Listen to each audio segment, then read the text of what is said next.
Hello everyone, thanks for tuning into today's second video doing the extended European outlook for today's second video. So as always on a Tuesday, we're having a look at the ECM WF extended model for the 30-day European outlook. We'll have a look at weeks 5 and 6 data as well before we go. So I shall get on with your extended European outlook in a moment. Just to say that the first video today was our 6 AM UK weather forecast, and a 10 to 14 day will be coming up for you later on as well. Please like, share and subscribe on the videos. Thank you so much everybody for doing that, and I hope you're having a lovely Tuesday.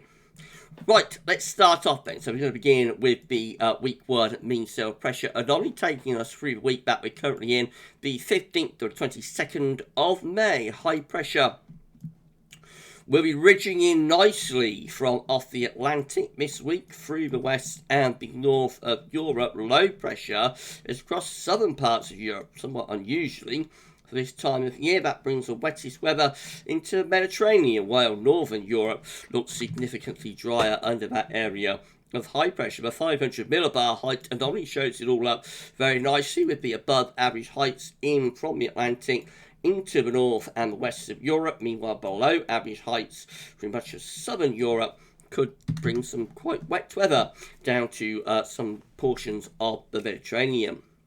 Temperature anomalies are looking like that. Bit of a three-way split going on. Though most of the UK, Ireland and just down to Portugal is a bit warmer than average, and it's significantly warmer than average in the far north and east of Europe as well. So through Scandinavia, through the Baltic Sea states of Latvia, Estonia, Lithuania, and then southwards through Belarus and into Ukraine, we see above average temperatures through there. In between, it's cooler than average. So most parts of France, Spain, and Portugal, most parts of France and Spain anyway, looking cooler. Portugal is warmer, but France and Spain cooler. That extends up into the Low Countries and just into the southeast of England as well. Germany also comes out with below average temperatures, as does western parts of Poland, just up to Denmark as well. It's a little bit cooler through there, and then southwards into the Mediterranean, a bit below average of the temperature knowledge in most parts of the Med, from eastern Spain all the way over to Italy. In fact, even further east of that to Greece, Turkey, and up to the Black Sea, we see both temperatures cooler than normal, and through the Balkans as well, around the Adriatic, cooler than average temperature as well. So actually most parts of Europe are looking quite cool this week, but there are the exceptions in the far west and also far east. And precipitation wise, we look like this. So you can see where the dry weather is, which is in the north and west of Europe, Ireland, UK, France, most parts of Spain and Portugal, Low Countries, Germany, into western parts of Poland, northwards into southern Scandinavia, so Denmark, southern parts of Sweden and Norway, coming out drier than average there.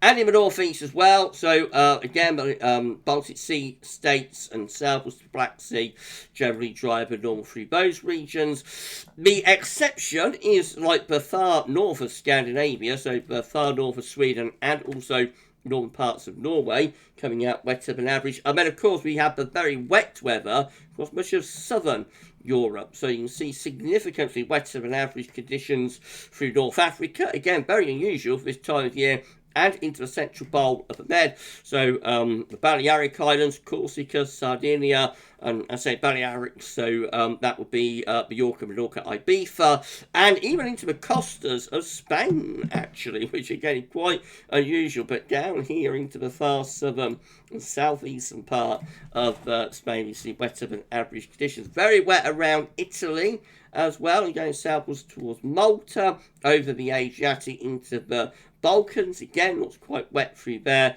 And even like Greece and Turkey could have some showery conditions, but the wettest of the weather this week will actually be through more central portions of the Mediterranean. Quite an unusual pattern, that. So go to week 2, which will be the 22nd, 29th of May. Still high pressure ridging into Western Europe from the Atlantic and also across the far north as well. That high pressure is weakening though. Lower pressure towards Greenland and Iceland, and also lower pressure covering many parts of the continent too. The 500 millibar height anomaly is looking like this, so largely drier than average from the Atlantic into northern and also western portions of Europe. Wetter conditions down across the southern parts of Europe with the below average heights through there. So fundamentally, the pattern doesn't look like it's changing that much from week 1 to week 2. What have I done there? I don't know. What are you doing, Gav? What's happening? Okay, I better pause the video because I have no idea what's happened there.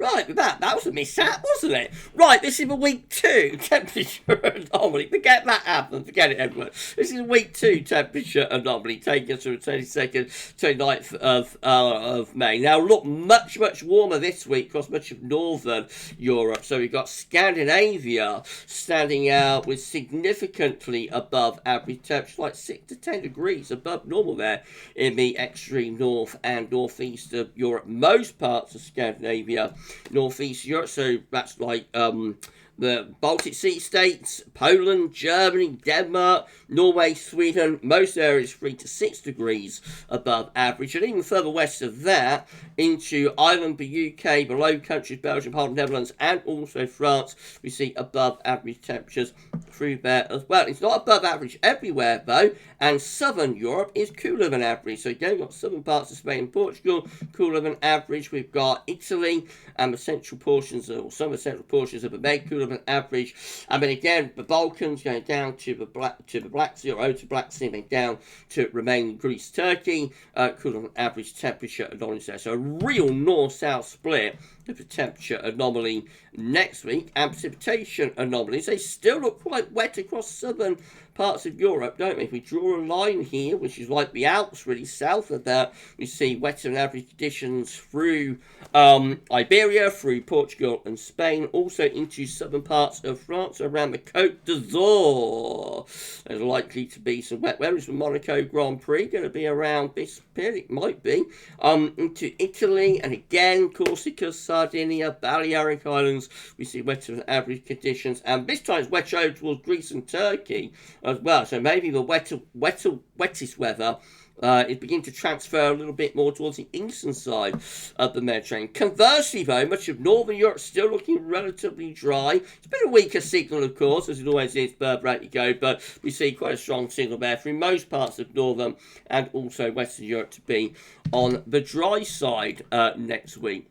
Week 3 will be the 29th of May to the 5th of June. Fundamentally, the pattern still remains the same. High pressure to the north. It's more centred between Iceland and Scandinavia now, but still high pressure dominates across much of northern and northwestern Europe. Lower pressure underneath that high pressure across the rest of Europe. Winds coming in from the east, no doubt, into northern parts of Europe again.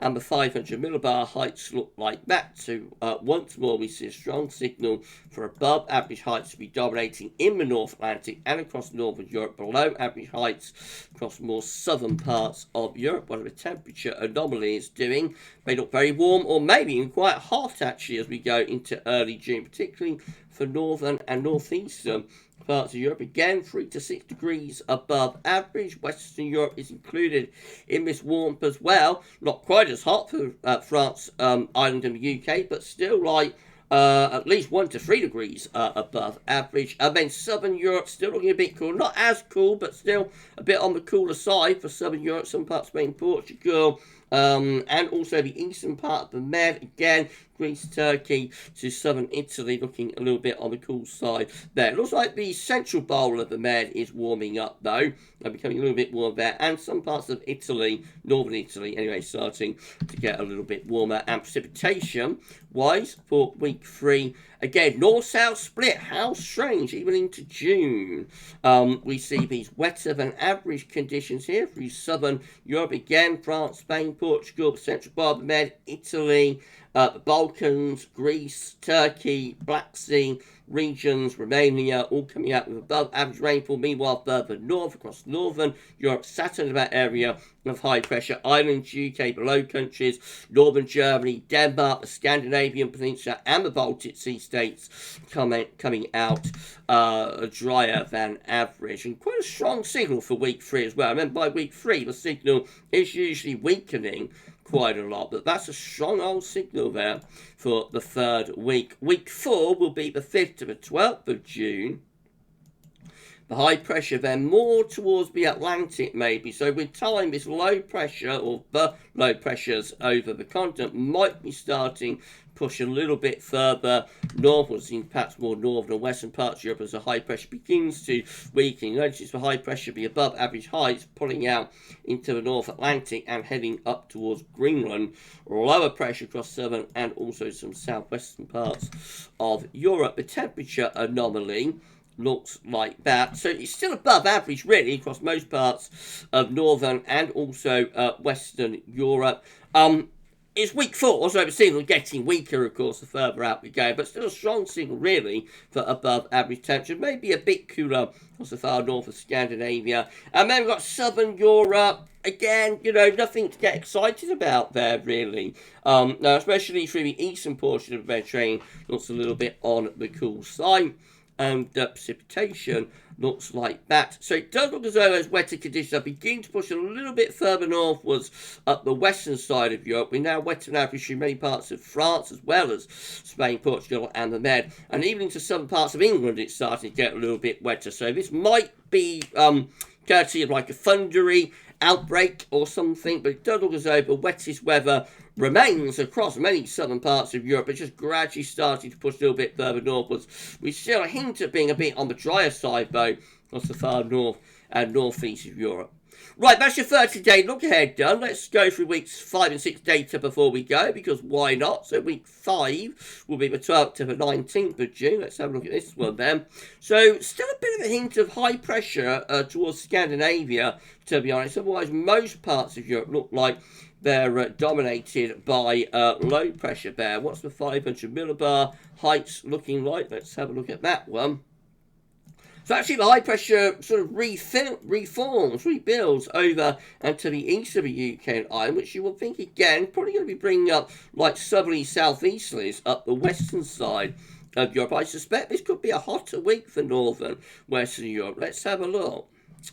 So yeah, I mean, widespread above average temperatures there across most northern and western parts of Europe. Coolest temperature anomalies across southern and southeastern Europe. And as far as the precipitation is concerned, many parts still looking quite unsettled, perhaps more particularly in the southern and eastern southeastern part of Europe, a little bit drier though in the far north. And then finally, week 6 will be the 19th to the 26th of June. Let's have a look at this one.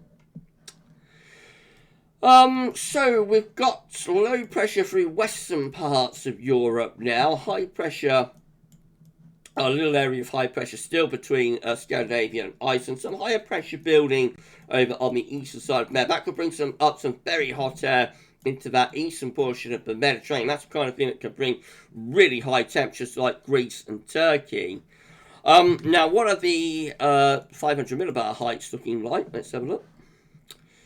Still that area of above average height somewhere from Scandinavia to Greenland.